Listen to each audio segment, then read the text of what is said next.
Okay, in this video, I'm going to take you through a general overview of assessment.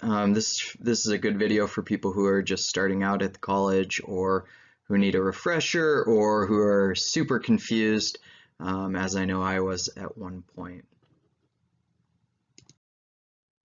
So the first question is, who must do assessment? So every faculty member should be completing at least one course level assessment report each year. A course level report is an assessment report based on assessment activity that you did in your class. Some faculty may have more than one assessment a year, and this is dependent on your program's 7-year plan. Every department or program should be completing an assessment on every course in their program within 7 years. This is the purpose of the 7-year plan. Each program has a 7-year plan, and it should be updated and kept in the portal in the faculty and staff workplace under assessment documents. This is where that is. Once you go into the portal, this is the spot it is, assessment documents, right under accounting. So the next question is, what is assessment for? You're doing assessment in your classes all the time. Every time you do an activity or notice how it works or doesn't work and use that information to make changes in your teaching, that's assessment. The state, however, does not fund colleges based on the honor system. Because of this, we must show them that we are doing assessment at the course, program, and college level. This has to do with accreditation. At the course level, assessment is used to figure out if something in your teaching is working. So you might try an activity in your class and then see if that activity has some positive impact on your teaching, on your students, something. At the program level, assessment is used to ensure that big level goals are being met and instructors and classes are working together to create a cohesive product for students. So if you're, let's say like the automotive program, you might have a bunch of different instructors in different classes doing a similar assessment activity to try to answer some bigger question about the program. At the college level, assessment is used to figure out how everything is working together to make the college run smoothly. So for most of us, we're going to be doing course level assessment, but we need to be thinking about it in terms of how it's going to impact these larger issues. And the reason for this is that the state is more concerned with big level assessment than it is about individual course level assessment. So because of this, whenever possible, assessment at the course level should feed into assessment at the program level. This is why the prepackaged assessment activity is so important and why trying to keep up with the 7-year plan is so vital. So in the past, we have had people kind of just doing whatever they want in assessment, and it hasn't worked out so well. You might think of it, the way I try to explain it is this. Imagine if you were teaching a class, and in that class, instead of giving a specific assignment, you just said, okay, everybody just do whatever you want in this class. And then at the end of the class, you tried to grade everybody based on them just doing whatever random thing they thought was relevant. Well, you would have a problem with trying to assess them because they were all doing different things. We at the college were having a similar problem, which is that everybody was doing their own thing and we weren't able to make we weren't able to take big lessons from it. So now we need to kind of guide those assessment activities a little bit more, or have at least enough people working together that we have a cohesive assessment at the program and at the college level.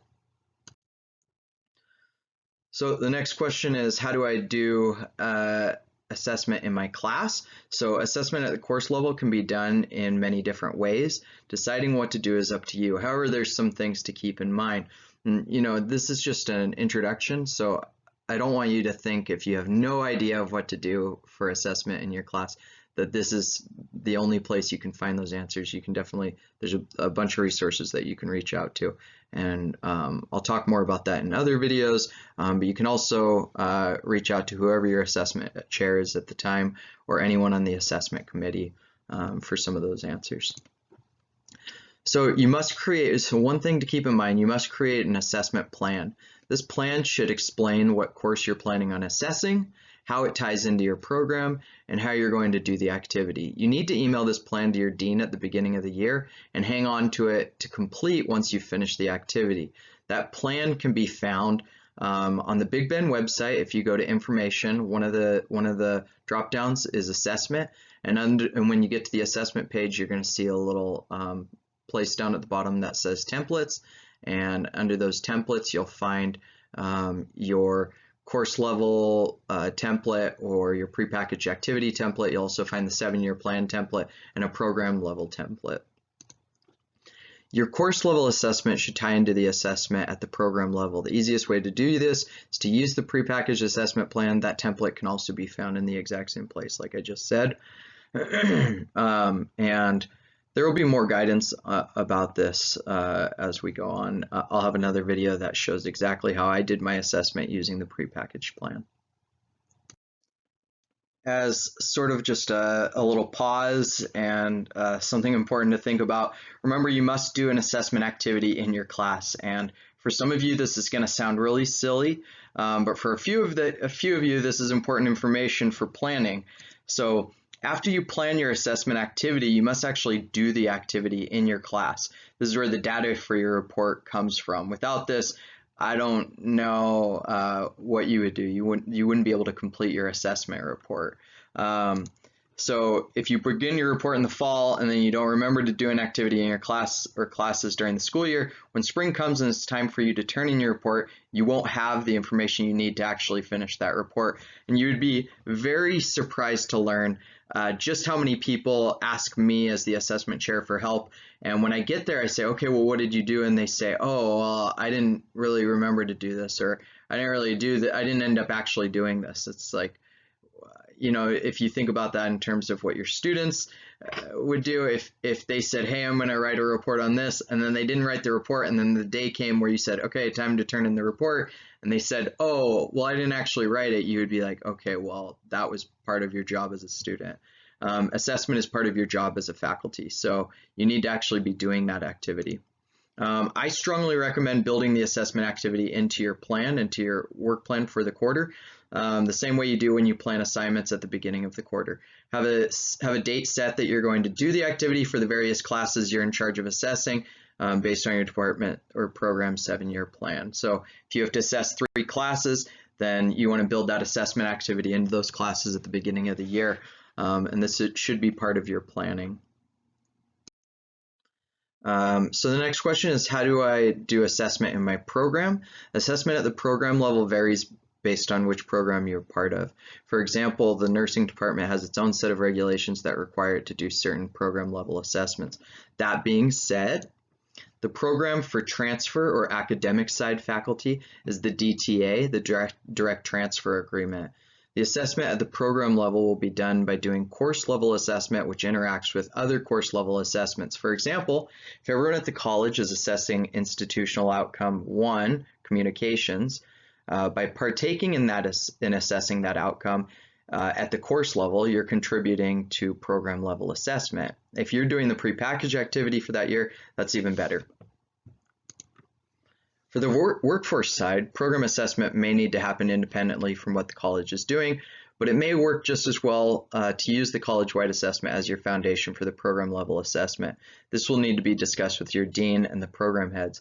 And you know, what we're really encouraging is whenever we're doing an institutional outcome as a college, you're working on that institutional outcome as well. So if we're doing institutional outcome 1, communications, or 2, math, if it's possible, then you do that as well. If it's not possible, then you're going to work on your other program outcomes. And every program has a set of its own outcomes.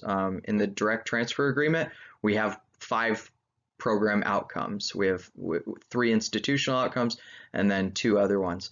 In other programs, you're going to have your own number of program outcomes. Everyone's going to have those 3, the institutional outcomes, but some people will have a bunch more than that.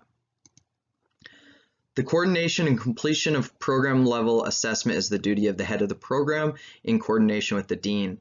For the transfer side, the coordination and completion of program level assessment is the duty of the dean, the assessment chair, that's myself, and the members of the assessment team for each department. So, on the transfer side, it's a little bit more complicated who's in charge of this. And so at this time, at least, we're just trying to all work together to try to make that happen. In the future, we might have more specific people in charge of it, but that's what it is for now. So how do I submit my finished assessment report? So you've been working on this thing for a quarter or maybe for all year or whatever it is for a class.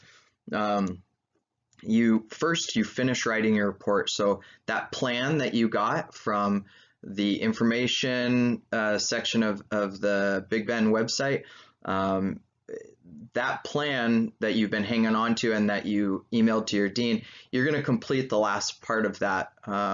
And that will be your finished report. That's everything that you did for assessment for that class. But then you need to submit your report. So the second part of it is after you finish writing that report and you have that, you're going to submit that into SharePoint. And I know most of us at the college don't have any idea what SharePoint is. Just know that you go into the portal, you go to the faculty and staff workplace, you go to departments, which is up in the right-hand corner. You go to MCO's assessment reporting, and then you click the button that says enter course assessment submissions. In the future, we're probably going to change that, and maybe by the time you're listening to this, we'll already have changed that, where there won't be an option between course assessment submissions and program level submissions. They're just going to be the same box. But at this time, they're two separate things. You can choose enter course assessment submissions or enter program assessment submissions. Either one of those is going to be fine. So again, this was just an overview. If you have other questions, those questions or concerns can be answered by watching the assessment videos on various parts of the assessment or through contacting someone from the assessment team. That includes typically at least one person from each program, your dean, and the assessment chair. Thank you for watching and hope this was helpful.